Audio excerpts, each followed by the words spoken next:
We're here at thinkLA's Programmatic Summit. I have the pleasure right now of speaking with Seph Zdarko. For a marketer that's stuck on last click, what are some key steps they can take to understand that that's not the be-all, end-all, and what are some steps they can take to kind of really find out where they're attributing the direct ROI to their ads and ad spend?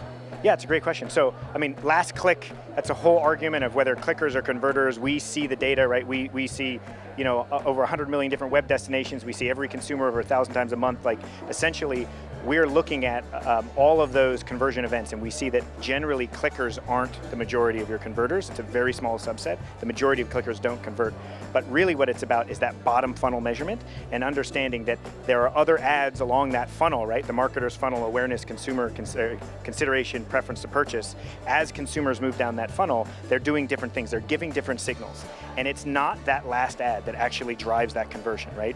It's the cooperation of all of that activity that happens. And online, we can measure all of that.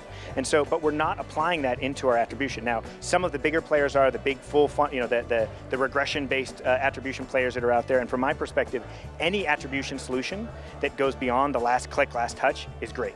What we're trying to do is actually incorporate an additional point of measurement into all of them so that we can eliminate the bottom funnel bias even in the full-blown regression modeling, because mathematically even regression is bottom funnel biased, and what we're trying to do is add that other point to be able to give you a different perspective into the funnel. The analogy that I like is it's like if you close one eye, you can get around fine, you can walk, you can dodge things if they're thrown at you, but the moment I show you two objects that are similar, you don't know if it's closer or further away.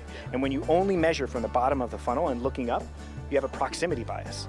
But by opening the other eye and adding another point of measurement halfway up the funnel, which we're calling the first site visit, when you incorporate that in, it gives you perspective to be able to see what's happening in the lower funnel and what's happening in the upper funnel to determine which of those are having a greater causal impact on the overall conversion. And that's really what we're trying to do, is just change the underlying foundation of attribution to say, just add a second point of measurement, and it changes the whole game.